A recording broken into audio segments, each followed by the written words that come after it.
What's going on, guys? Welcome to another edition of the MademB and Narik reviews. I'm your boy Narik. This is my love, the MademB. Hello. And we are going to be reviewing the first season of Pretty Little Liars. Now, Pretty Little Liars is about a bunch of Pretty Little Liars that do what Pretty Little Liars tend to do on a show about Pretty Little Liars. Okay, that's too much. Pretty Little Liars is mainly about these four teens.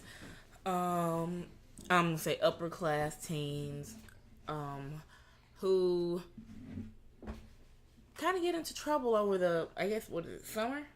Yeah. And, they have to deal with the disappearance of their friend and also their clique leader, Alison de Laurentiis. These four teens, they're sort of a mixed group. It's like it seemed like they would know each other as maybe little girls, but somehow, up in, kind of got thrown together. I don't know, because it seemed like Alison, she would, from what I've seen in season 1, Alison was a bit of a bitch.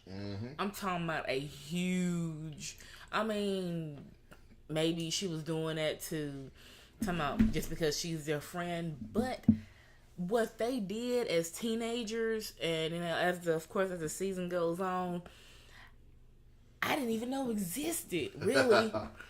So the basis of the show pretty much follows the aftermath a year later after their friend, quote unquote friend, disappears, and then a year later they end up finding her body, and then that's when everything pretty much jumps off. They are being, accosted, hounded, stalked by this unknown person called A, who just knows everything about them and is watching them like all of the time. And like I said, they all have their own separate lives. They have their little misadventures that they go on, and that's basically them trying to find out not only who A is, but who's Alison's killer. So that's pretty much, while dealing with the things in their own lives, which is pretty much, like half of it. Let's see, we have Aria. She is, do we tell it or tell what maybe what she's dealing with? Okay, it's a year later. A year before that, she catches her dad cheating on her mom. Kind of walked up on it. She's dealing with that because she hasn't told her mom. That's about what she's dealing with, but now it seems like she's added something else into that mix. Basically, her family is kind of having this big dysfunction about possibly divorce. And on the other side of her storyline, she's having a relationship with this teacher named Ezra. And this is what I don't like. In fact, let's introduce all the characters first. The four girls are Spencer, Aria, Hanna, and Emily. Those are the four main chicks. But getting back to Aria's storyline with Ezra seemed like he would be a cool character, but having this relationship with this young girl, and the thing about it is he knows, and throughout this whole first season, they almost get caught several times. And it kind of even leaves off with, are they possibly found out? So, okay, it's like, these girls are 15. 15, and they act like grown women. Yes. I guess they had something going there. This is what mainly teenagers act like today. I'm talking about, at first I thought they were like seniors. I can understand seniors doing that. Getting the boys, doing the little dude, dating the teachers behind. But, okay, these girls are 15. It actually tells that in the series. But, so, them doing that is kind of unbelievable. Yeah. But before the possibility of divorce for their parents, her mom didn't know. Mm-hmm. It came out in a bad way. Yeah, because Aria was holding a secret for so long. Mm-hmm. Now, before we get into more about her storyline, I'm going to introduce the other characters. Let's go with Emily. Okay, we have Emily, who she ends up, she finds out that she's gay. Okay, sweet.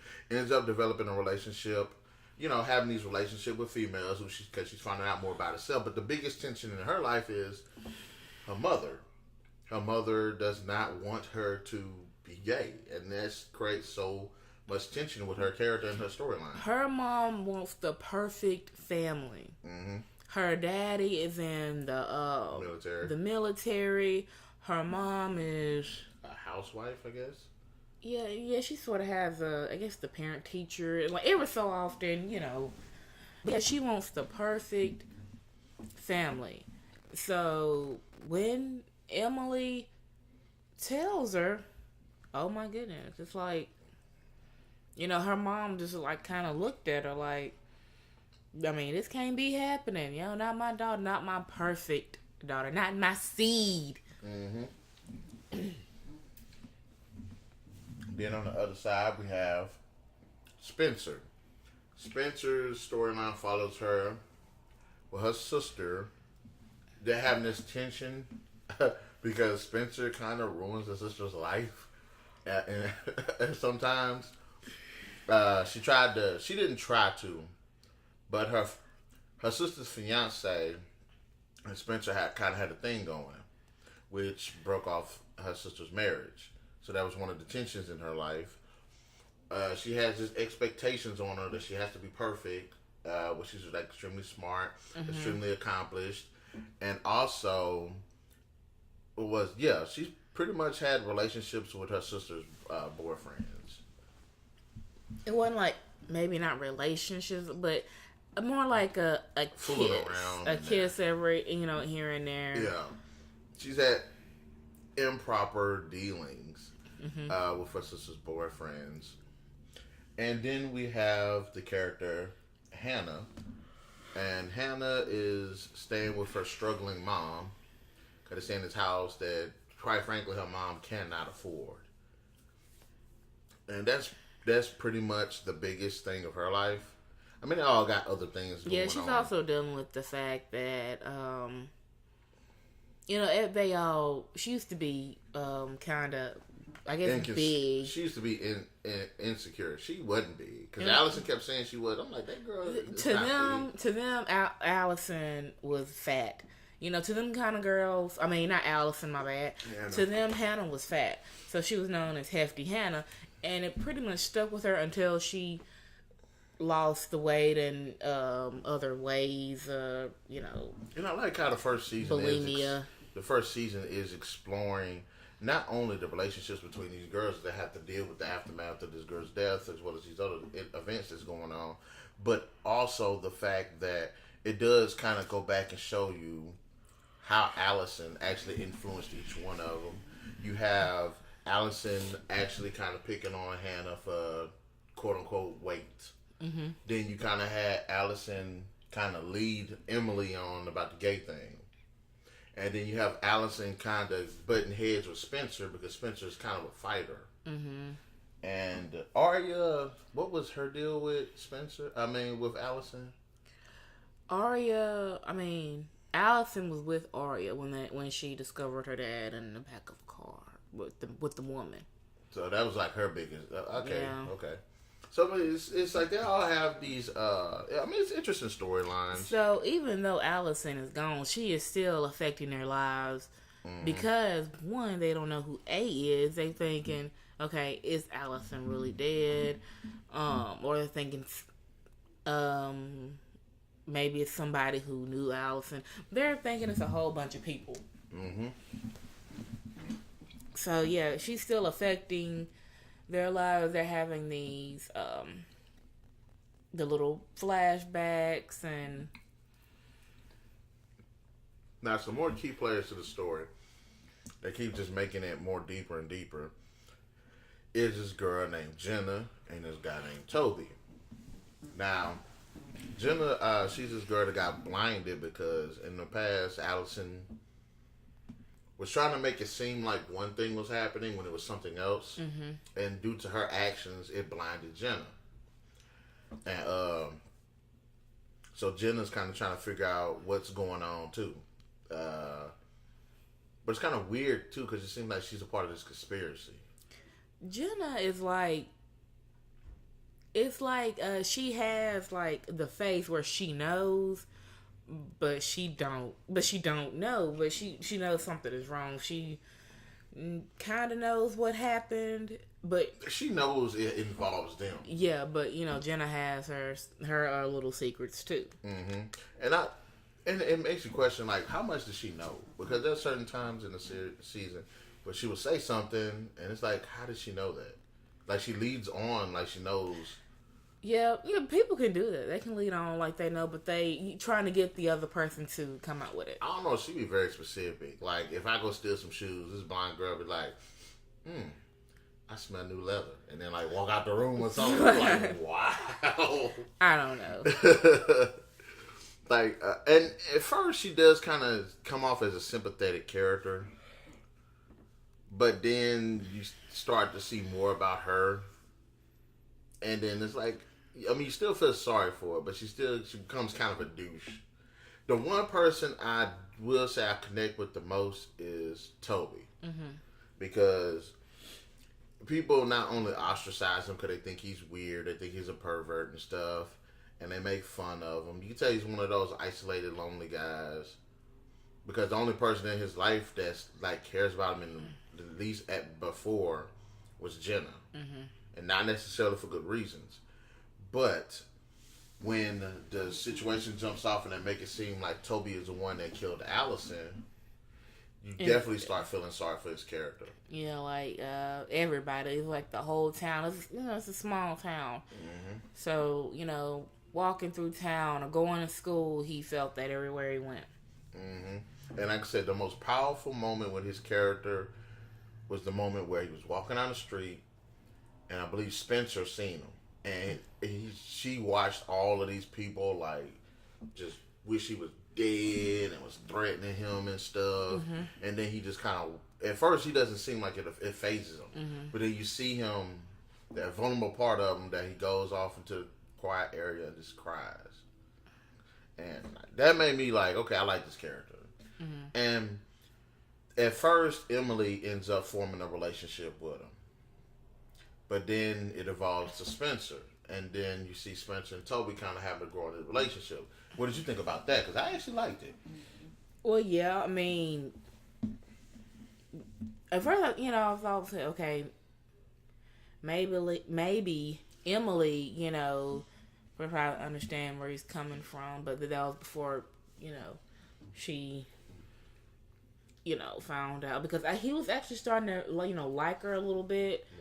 And then she went on to, other things. And then, Spencer, first, it was all, Spencer was like, yeah, Toby did it. Yeah, Toby did it. And now then she started like, okay, maybe it wasn't him. It was through A that both of them met with Toby, and they found out that he didn't do it. But the whole time you're trying to figure out who A is, and this is the thing about the whole A situation, which I did ask you when we did address it.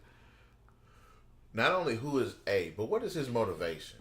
Because we end up finding out who kills Alison, but the girls aren't responsible for it. So why is A bothering them? Like, what is his end game? We don't know if it's a he or not. Or, in general, she. But, and then A is connected. That dude is connected. And which is why when I said I believe that the whole A situation, it wasn't one person. There's got to be multiple people. Yeah. Whenever we find out who A is, it'll be someone or some people that, we never thought, we honestly looked over, or, Mm-hmm. But like you said, they're connected. They know everything. They can, like what A did with Hannah. With the money situation. Mm-hmm. That was like, okay, you walk into this bathroom and kept pulling down money. And he's like, you're not the only one that enters that bathroom. It's like, yeah, that was kind of. Maybe it should have been like maybe another way for her to find that instead of the napkin, the paper napkins. Mm-hmm. But let's talk about some of the other storylines right quick. We have Aria's mother and father. Mm-hmm. Now, I told you I didn't like the brother because he was acting too much like a douche. I understand that your parents are going to this difficult time, but you were acting like a straight up douche, man. Okay, the father it ends up coming out the father was cheating, of course, and then they kind of break up. They kind of have this time apart, but then you see they kind of come together. But then it's like they're trying to rebuild this relationship together, and you can see it start to take root again. Like how do you root for them? Because I wish that they kind of would get together. Yeah, but the way they're doing it, the whole sneaking behind your kid's back thing, that was kind of childish. I mean, it's like they're teenagers now. Yeah. I mean, okay, if we had this problem, we're dealing with it like adults should. Mm-hmm. We're not sneaking around like little teenagers. That they should have done something more with that. I'm sorry. What was the one guy that Hannah ended up dating? The punk dude, whatever his name, the one living in the school. Forgot his name. Really. I don't even care who the guy's name is. There's this guy that's kind of like this bad boy who ends up getting in this relationship with Hannah. I think he's a bit. I think his character's a bit much because of how him and Hannah's relationship are kind of going. Mm-hmm. Okay, he didn't have a place to stay. Is it Caleb? It might be Caleb. He didn't have a place to stay, so she offered him her house. Like I didn't like that. I didn't like that because you don't even know this dude like that. But it does show she has a good heart. It does show she got a good heart. I do not like her mother. I told you. I don't like her mom for two reasons. For one, she's too skinny. Like, she looks emaciated. It's gross the way that looks. Okay. And second, she does like Aria's mom does. Treats her daughter like her friend. Mm-hmm. And I don't like that. I really don't like that. That was one of the issues I had with the mom. The mom's okay, just that kind of messes with me. Spencer having to deal with this dysfunction in her family, especially with her sister. Okay, well, you really don't. You see her sister and her, of course, the fiance more than you do her parents. Yeah, it's like they're here, and then if they leave, you wouldn't notice. So, and you know what the thing is, like, I sympathize with her sister, but I sympathize with Spencer too, because her sister is so, like, you're wrong. Everything she says is like, you're 100% wrong. Everything that's going on, she was like, okay, you might be rushing into the marriage. You're 100% wrong. Didn't even think about it. Mm-hmm. You know, why is this dude coming back after so long? You're 100% wrong. Cut off. Like that's why I don't like her sister, because she doesn't even consider what Spencer says. And I'm interested to see what season 2 says about their relationship, about especially what happens after, you know. Yeah, it left off in a pretty good little cliffhanger. Yeah. So, anyway, that's our review for season 1 of Pretty Little Liars. I mean, anything you want to leave off with? Can't wait to see season 2. I can't wait to either. So I guess this is it. All right then, guys, in the comment section below, let us know, what did you think about season 1 of Pretty Little Liars? Which one of these girls is your absolute favorite? We have Spencer, Aria, Hanna, and Emily. And if there's any supporting characters you think is awesome, go ahead and throw them in the comment section down there and let us know what your thoughts are. Be sure to share, subscribe, like, and hit that notification button. Messed up right there, darn it. But anyways, we'll catch you guys later on another edition of Narik and MademB. All right, cool. Well, I meant to say MademB and Narik reviews, but you know what I'm saying. I am the Madam. It's in MademB. All right then, guys.